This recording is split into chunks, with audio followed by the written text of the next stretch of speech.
Life is love ధారావాహిక 10వ భాగం. రచన చతుర్వేదుల చెంచు సుబ్బయ్య శర్మ. కథాపఠనం మల్లవరపు సీతారాం కుమార్. జరిగిన కథ: ప్రిన్సిపాల్గా పనిచేసి రిటైర్ అవుతారు వరదరాజుల నాయుడు గారు. 3 మాసాల క్రితం పెళ్ళైన కూతురు వాణి భర్తతో కాక ఒంటరిగా ఇంటికి వస్తుంది. ఆమె మనసులో ఉన్నది చెప్పమని తరచి అడుగుతారు నాయుడు గారు. తన వాటా ఆస్తి అడగమని భర్త పంపినట్లు చెబుతుంది వాణి. అడ్వకేట్ రామశర్మని పిలిపించి ఆ ఏర్పాట్లు చూడమంటారు నాయుడు గారు. ముకుందరావు అనే కోటీశ్వరుడు వరదరాజుల నాయుడు గారి కొడుకు దీపక్కి తన కూతురు యామినిని ఇస్తానని అడుగుతాడు. పెద్ద కొడుకు రెండవ కూతురు పెళ్ళిళ్ళు అయ్యాకే దీపక్ వివాహమని చెబుతారు నాయుడు గారు. యామినితో తన పరిచయం గుర్తుకు తెచ్చుకుంటాడు దీపక్. ట్రైన్లో జరిగిన వారి పరిచయం ప్రేమగా మారుతుంది. అయితే నాయుడు గారు వెంటనే అంగీకరించకపోవడంతో ముకుందరావుకి కోపం వస్తుంది. యామినికి వేరే పెళ్లి ప్రయత్నాలు ప్రారంభిస్తాడు. దీపక్ని ప్రేమిస్తున్నట్లు తల్లితో చెబుతుంది యామిని. యామినిని వివాహం చేసుకోబోతున్నట్లు తండ్రితో చెబుతాడు దీపక్.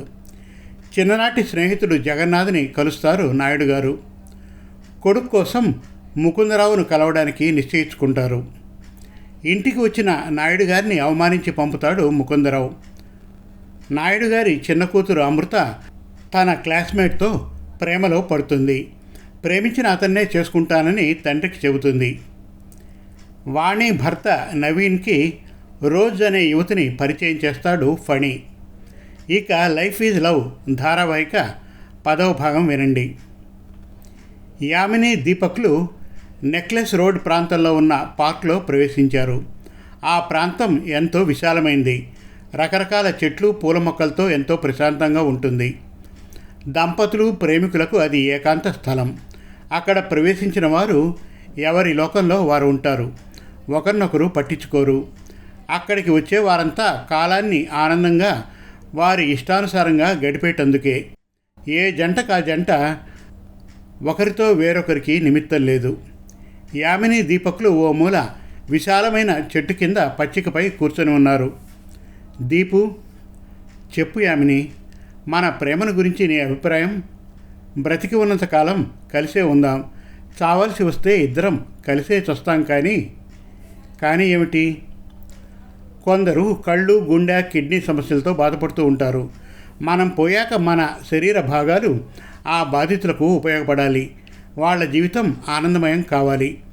డిఎంఓను కలిసి మన నిర్ణయాన్ని వారికి లిఖితపూర్వకంగా ఇవ్వాలని నా కోరిక. అందుకు నీకు సమ్మతమా? యామిని నవ్వుతూ అతని ముఖంలోకి చూసింది. దీపు, నీ నిర్ణయం ఎంతో గొప్పది. నీ ఆశయమే నా ఆశయం అందంగా నవ్వుతూ చెప్పింది. యామిని, ఈ ఒక్క మాటలో నాకు అర్థమైంది నీవు నన్ను ఎంతగా ప్రేమిస్తున్నావన్నది. నేను చాలా అదృష్టవంతుణ్ణి ఆనందంగా చెప్పాడు దీపక్. యామిని అతని దగ్గరకు జరిగి తన చేతుల్ని అతని మెడకు చుట్టి అతని హృదయంపై వాలిపోయింది. దీపక్ ఆమె వీపుపై తన చేతులు వేసి ఆమెను గట్టిగా కౌగిలించుకున్నాడు. యామిని, మనుషులకు చావు తప్పదు, కానీ వారి పవిత్ర ప్రేమకు చావులేదు. లైలా మజ్ను, రోమియో జూలియట్, దేవదాస్ పార్వతి ఆ కోవకు చెందినవారు. వారు పోయారు, కానీ వారి చరిత్ర కథగా, కావ్యంగా మిగిలిపోయింది. మన ప్రేమ కథ కూడా అలా కావాలనేది నా ఆశ. నా ఆశ కూడా అదే దీపు, పరవశంతో చెప్పింది యామిని. రేపు మనం డిఎంఓ గారిని కలవాలి. మన నిర్ణయాన్ని లిఖితపూర్వకంగా వారికి ఇవ్వాలి. తప్పకుండా దీపు. మరింత దగ్గరికి జరిగి అతన్ని చుట్టేసుకుంది యామిని. ఆ క్షణంలో వారిరువుకి ఎంతో ప్రశాంతత, మనస్సున ఎంతో ఆనందం, పరవశం. అలా వారు పరవశంలో మునిగిపోయారు. కళ్ళు మూసుకున్నారు. కొంత సమయం వారి మధ్యన ఎంతో ప్రశాంతంగా గడిచిపోయింది. దీపక్ కళ్ళు తెరిచాడు. దాదాపు నిద్రావస్థలో ఉన్న యామినిని చూశాడు. యామిని, మెల్లగా పిలిచాడు. భారమైన కనురెప్పల్ని పైకెత్తి అతని ముఖంలోనికి చూసింది యామిని. ఇక మనం బయలుదేరుదాం యామిని. అప్పుడే వెళ్ళాలా? వెళ్ళాలిగా. సరే, మీ ఇష్టం. దీపక్ లేచి నిలబడి తన కుడి చేతిని యామిని వైపు సాచాడు. యామిని తన వామహస్తాన్ని అతని చేతిలో ఉంచింది. గట్టిగా పట్టుకొని యామినిని లేపాడు దీపక్. ఇరువురు ఒకరి ముఖాలొకరు చూసుకున్నారు. ఆనందంగా నవ్వుకున్నారు. చేతులు పట్టుకొని ఆ ఇరువురు పార్కు గేట్ దాటారు. ఆటో ఎక్కారు. 40 నిమిషాల్లో ఆటో యామిని ఇంటి ముందు ఆగింది. ఇరువురు దిగారు. వీధి గేటు వైపు చూశారు. యామిని తల్లి వసంత అక్కడ నిలబడి ఉంది. ఆటోకి డబ్బులిచ్చాడు దీపక్. ఆటో వెళ్ళిపోయింది. యామిని తల్లి వైపునకు నడవసాగింది. బాబు నీవు రా అని పిలిచింది. ఆశ్చర్యంతో ఆమె వైపు చూశాడు దీపక్. రాబాబు ఆప్యాయంగా పిలిచింది వసంత. యామిని వెనుదిరిగి రండి అన్నట్లు తలూపింది. దీపక్ యామినీలు వసంతను సమీపించారు. పదండి లోనికి అంది. ముగ్గురు భవంతి హాల్లోకి ప్రవేశించారు. కూర్చో బాబు ప్రేమతో చెప్పింది. దీపక్ సోఫాలో కూర్చున్నాడు. ప్రశ్నార్థకంగా వసంత ముఖంలోనికి చూశాడు. క్షణం తర్వాత యామిని తల్లి పక్కన కూర్చుంది. మా నాన్నగారు మా వివాహానికి అంగీకరించారు ఆంటీ. మీరు మీ యామినిని నాతో మా ఊరికి పంపగలరా? మా వివాహాన్ని మా నాన్నగారే జరిపిస్తా అన్నారు. అలాగా బాబు? అవును ఆంటీ. మీ వివాహాన్ని నేను జరిపిస్తాను. మీరా? అవును, రేపు రిజిస్ట్రార్ ఆఫీస్లో. దీపక్ ఆశ్చర్యంతో వసంత ముఖంలోకి యామిని ముఖంలోకి చూశాడు. నేను చెప్పింది నా నిర్ణయం బాబు, నీకు అభ్యంతరమా? లేదాంటీ లేదు. యామిని నీకు సమ్మతమేగా? మా అమ్మ నిర్ణయమే నా నిర్ణయం ఆనందంగా చెప్పింది యామిని. ఈరోజు వారు ఢిల్లీ వెళ్ళారు. 4 రోజుల తర్వాత వస్తారు బాబు.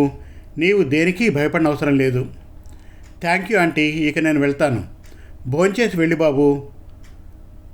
దీపు అమ్మ మాటను వింటాను యామిని. అలాగే నవ్వుతూ చెప్పాడు దీపక్. ముగ్గురు కలిసి భోంచేశారు. రేపటి ప్రోగ్రాం గురించి వసంతతో మాట్లాడి దీపక్ వెళ్ళిపోయాడు. మరుసటి దినం ఉదయం 10 గంటలకు డిఎంఓ ఆఫీసుకు యామిని దీపక్లు వెళ్ళారు. డిఎంఓ గారిని కలిశారు.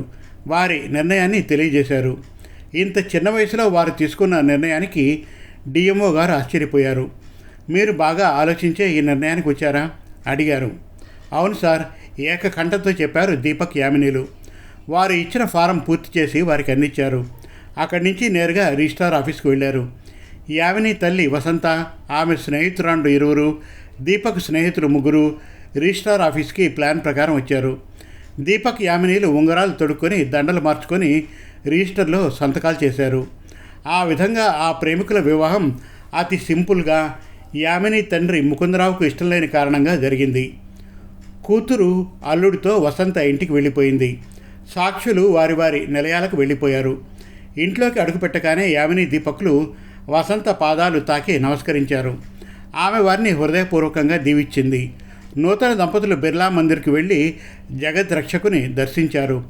ఎంతో సంతోషంగా శిల్పారామం అంతా ఆనందంగా తిరిగారు. వసంత చెప్పిన ప్రకారం 7:30 కల్లా యామిని దీపక్లు ఇంటికి చేరారు. వసంత వారి తొలిరేయికి అన్ని ఏర్పాట్లు చేసింది. 8:30కు భోజనాలు అయిన తర్వాత వసంత ఇరువురిని కొత్త తెల్ల వస్త్రాలతో వారి పడగదిలోకి పంపింది. పరవశంతో ఇరువురు ఏకమైపోయారు. అలిశారు, సొలిశారు. ఒకరి ఎదపై ఒకరు పరవశంతో మునిగిపోయారు. వారి చిరకాల వాంఛ పరమానందంగా తీరింది.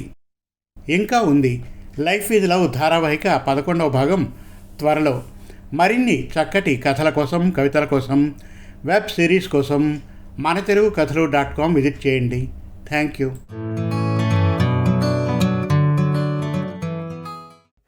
మీరు మెచ్చే చక్కటి తెలుగు కథలను స్పష్టమైన ఉచ్చారణతో, వినాలనిపించే గాత్రంతో మనతెలుగుకథలు.com వారి యూట్యూబ్ ఛానల్లో పూర్తి ఉచితంగా వినండి, చూడండి. మనతెలుగుకథలు.com వారి యూట్యూబ్ ఛానల్ను ఈరోజే ఉచితంగా సబ్స్క్రైబ్ చేయండి. ఎంపిక చేసిన చక్కటి కథలను వీణుల విందుగా వినండి.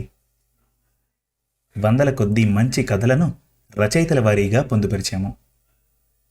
మరుగున పడుతున్న తెలుగు కథలను మీ ముందుకు తెస్తున్న మా ప్రయత్నానికి సహకరించండి. ధన్యవాదాలు.